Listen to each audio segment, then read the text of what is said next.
राज्याच्या नमो शेतकरी महासन्मान निधी योजनेअंतर्गत सुमारे 2000 कोटी रुपयांची रक्कम 93 लाखांपेक्षा अधिक शेतकऱ्यांच्या खात्यात आज जमा होणार आहे। आज मंत्रिमंडळ बैठकीनंतर शेतकऱ्यांच्या खात्यामध्ये आपला नमो शेतकरी महासन्मान योजनेचा जो हप्ता आहे एका क्लिकवर हे पैसे आता जमा झालेले आहेत। शेतकरी बांधवांनो, आजची बातमी काही साधीसुधी नाही। आज मातीमध्ये राबणाऱ्या लाखो शेतकरी कुटुंबांसाठी आशेचा नवा दरवाजा उघडतोय। गेल्या अनेक महिन्यांपासून ज्या हप्त्याची वाट पाहत होता, रोज मोबाईलमधला मेसेज तपासत होता, बँकेच्या चक्रा मारत होता आणि गावात एकमेकांना तुमच्या खात्यात पैसे आले का असं विचारत होता, त्या नमो शेतकरी महासन्मान निधीबद्दल मोठी अपडेट आता समोर आली आहे।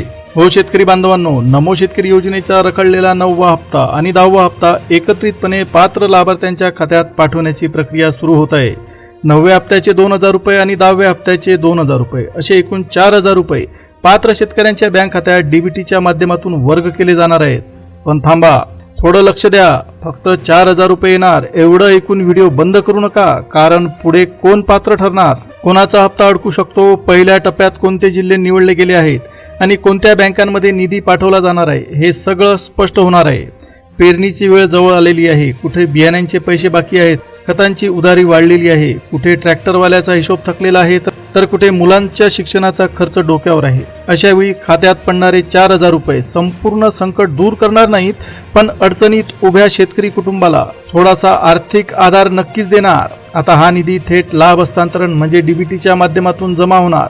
कोणत्याही एजंटला पैसे द्यायचे नाही, कुणाकडून महागडा फॉर्म भरून घ्यायचा नाही आणि वेगळा अर्ज घेऊन कार्यालयाच्या पायऱ्या झिजवायच्या नाहीत। मात्र एक गोष्ट पक्की लक्षात ठेवा, सरकारने निधी मंजूर केला, जिल्ह्याचं नाव यादीत आलं आणि बँकेचं नाव सुद्धा निवडलं गेलं तरी तुमची वैयक्तिक पात्रता अपूर्ण असेल तर तुमचा हप्ता अडकू शकतो।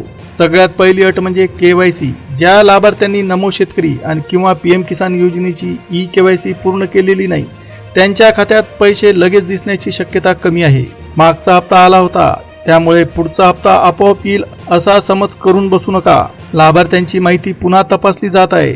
दुसरा महत्त्वाचा मुद्दा म्हणजे आधार आणि बँक खात्याची जोडणी। तुमचं बँक खातं आधारशी जोडलेलं नसेल, आधार सीडिंग निष्क्रिय असेल, NPCI DBT मॅपिंग दुसऱ्या खात्यावर सक्रिय असेल किंवा योजनेमध्ये नोंदवलेलं खातं बंद झालेलं असेल तर सरकारनं पैसा पाठवूनही रक्कम वापरात असलेल्या खात्यामध्ये दिसणार नाही। म्हणून आजच बँकेत जाऊन 3 गोष्टी विचारा: आधार सीडिंग पूर्ण झालंय का, NPCI DBT मॅपिंग सक्रिय दिसतंय का आणि योजनेसाठी नोंदवलेलं खातं चालू म्हणजे ऍक्टिव्ह स्थितीत दिसतंय का।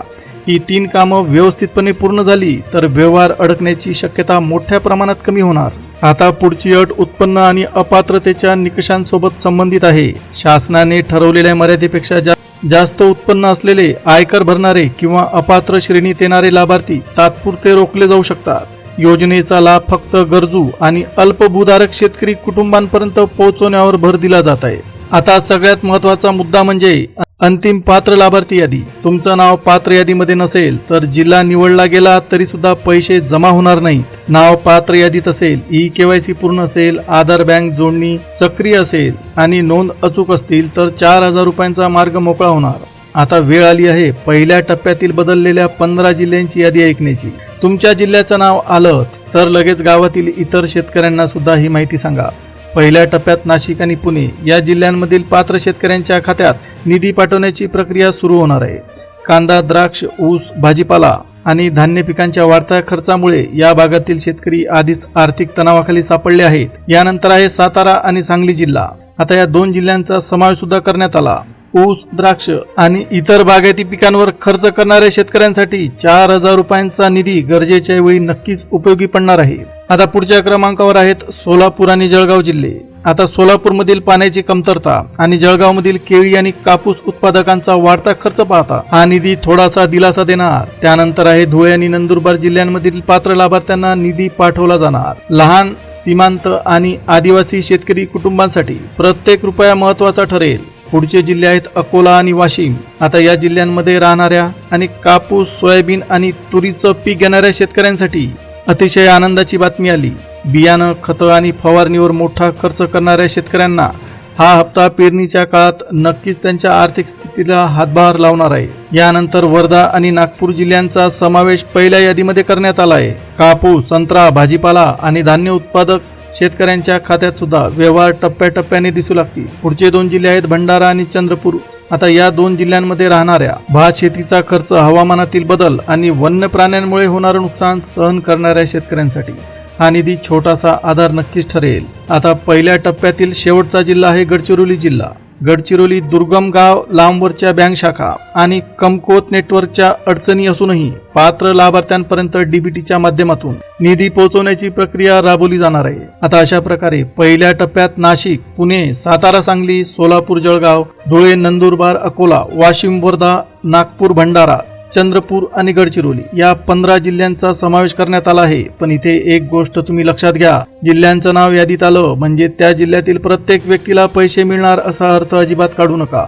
वितरण जिल्ह्याप्रमाणे सुरू झालं तरी सुद्धा लाभ फक्त पात्र शेतकऱ्यांनाच भेटेल. त्यामुळे शेजाऱ्याला मेसेज आला आणि तुम्हाला आला नाही तर गावात अफवा पसरवण्याऐवजी स्वतःची नोंद तपासा. लाभार्थी क्रमांक, जमिनीची नोंद, आधारवरचं नाव आणि बँक तपशिलातील छोट्या फरकामुळे व्यवहार पुढच्या टप्प्यामध्ये ढकलला जाऊ शकतो. 4,000 रुपयांची ही रक्कम दिसायला लहान वाटत असली तरी सुद्धा पेरणीच्या दिवसात तिची किंमत फार मोठी असते.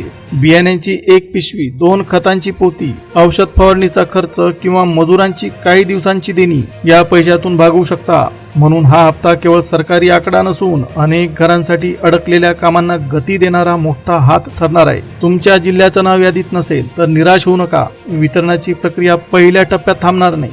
उर्वरित जिल्ह्यांसाठी पुढील टप्पे राबवले जाणार. कुणी तुमच्या जिल्ह्याला हप्ता मिळणार नाही असं सांगितलं तर अफवेवर बिलकुल विश्वास ठेवू नका. आता मोबाईल मेसेज बद्दल महत्वाची गोष्ट, सर्व लाभार्थ्यांना एकाच वेळी SMS येईलच अशातला बिलकुल भाग नाही. काही बँकांचे सर्व्हर उशिरा SMS पाठवतात. काही खात्यांशी जुना मोबाईल क्रमांक जोडलेला असतो. काही गावांमध्ये नेटवर्कची अडचण राहते, त्यामुळे पैसे खात्यात जमा झालेले असतानाही मेसेज तुम्हाला उशिरा पोहोचू शकतो. आता मेसेज आला नाही म्हणून लगेच हप्ता मिळाला नाही असं समजू नका. बँकेच्या अधिकृत मोबाईल ॲपमधून शिल्लक तपासा. मोबाईल बँकिंग नसेल तर ATM मधून मिनी स्टेटमेंट काढा. ते सुद्धा शक्य नसेल तर पासबुक अपडेट करून घ्या. बँक कर्मचाऱ्याला स्पष्टपणे विचारा, माझ्या आधारशी जोडलेल्या खात्यात सरकारी डीबीटी व्यवहार जमा झालाय का? काही शेतकऱ्यांकडे 2 किंवा 3 बँक खाती असतात. वापर एका खात्याचा सुरू असतो पण NPCI मॅपिंग दुसऱ्या जुन्या खात्यावर सक्रिय राहू शकते. त्यामुळे डीबीटी नेमक्या कोणत्या खात्यासोबत जोडलेला आहे हे तपासणं सुद्धा गरजेचं ठरेल. तर शेतकरी बांधवांनो, फसवणुकीपासून सावध राहा. तुमचे 4,000 रुपये अडकलेत, लिंकवर क्लिक करा, OTP सांगा किंवा ATM कार्डची माहिती भरा असा संदेश आला तर त्याला बिलकुल प्रतिसाद देऊ नका. सरकारी हप्ता मिळवण्यासाठी ATM pin, CVV, internet banking, password किंवा OTP कुणालाही सांगायची गरज नसते. प्रत्येक WhatsApp लिंक खरी नसते. एका चुकीच्या क्लिकमुळे खात्यातील साठवलेले सगळे पैसे काही क्षणात गायब होऊ शकतात. त्यामुळे माहिती फक्त अधिकृत पोर्टल, बँक शाखा, कृषी कार्यालय किंवा अधिकृत सेवा केंद्रातून तपासून बघा. आता पहिल्या टप्प्यातील 14 बँकांची यादी सुद्धा तुम्ही लक्षपूर्वक ऐका. पहिला नंबर लागतो तो आपल्या स्टेट बँक ऑफ इंडियाचा, त्यानंतर bank of Maharashtra, Punjab national bank, Canara bank, Indian overseas bank, Punjab and Sindh bank, HDFC bank, ICICI bank, Axis bank, Kotak Mahindra bank, Yes bank, Saraswat Sahakari bank, जनकल्याण सहकारी बँक आणि नाशिक जिल्हा मध्यवर्ती सहकारी बँक. आता या बँकांमध्ये ज्या शेतकऱ्यांची खाती आहेत त्यांना डीबीटीच्या माध्यमातून डायरेक्ट पैसे ट्रान्सफर केले जातील. आता या बँकांपैकी काहींच्या शाखा शहरामध्ये असतात, काहींच्या तालुक्यात, तर काही बँकांच्या शाखा थेट गावाजवळ कार्यरत राहतात. त्यामुळे व्यवहार दिसण्याची वेळ प्रत्येक बँकेत वेगवेगळी असू शकते. एका बँकेत रक्कम सकाळी दिसेल तर दुसऱ्या बँकेत ती रात्री किंवा पुढच्या कामकाजाच्या दिवशी नोंदवली जाऊ शकते. विशेषतः बँक विलिनीकरण झालेल्या खात्यांमध्ये जुना IFSC कोड, बदललेलं खातं क्रमांक किंवा बंद झालेली शाखा यामुळे अडचण निर्माण होऊ शकते. सहकारी बँक वापरणाऱ्या शेतकऱ्यांनी पीक कर्ज खातं आणि बचत खातं वेगळं असल्यास डीबीटी कोणत्या खात्यावर नोंदवलंय हे नक्की विचारावं. पैसा चुकीच्या किंवा निष्क्रिय खात्याकडे वळला तर दुरुस्तीला जास्त वेळ लागू शकतो. तुमच्या बँकेचं नाव यादीत नसलं तर लाभ बंद झाला असा अर्थ काढू नका. इतर राष्ट्रीयकृत, खाजगी, ग्रामीण, पोस्ट आणि सहकारी बँकांमधील व्यवहार पुढील टप्प्यात पूर्ण केले जाऊ शकतात. बँकेचा सर्व्हर, खाते तपासणी, आधार मॅपिंग आणि लाभार्थी डेटामधील तफावत यावर व्यवहाराचा तुमचा वेळ अवलंबून राहील. तर शेतकरी बांधवांनो, जिल्हा किंवा बँकेचं नाव पहिल्या यादीत नसलं तरी पुढील टप्प्याची वाट पाहायची. शेतकरी बांधवांनो, 4,000 रुपये शेतकऱ्यांचं संपूर्ण संकट मिटवणार नाही, पण बियाण्याचं पोतं, खताची पिशवी, औषधाची बाटली किंवा घरातील एखादी तातडीची गरज तुमची पूर्ण होऊ शकते. ही माहिती तुम्ही फक्त स्वतःपुरती मर्यादित ठेवू नका, इतर शेतकऱ्यांपर्यंत सुद्धा ही माहिती पोहोचवा.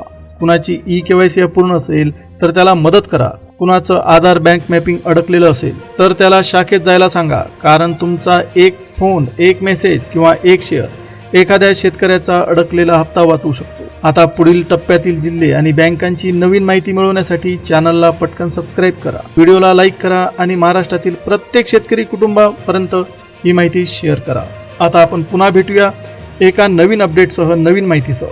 तोपर्यंत धन्यवाद.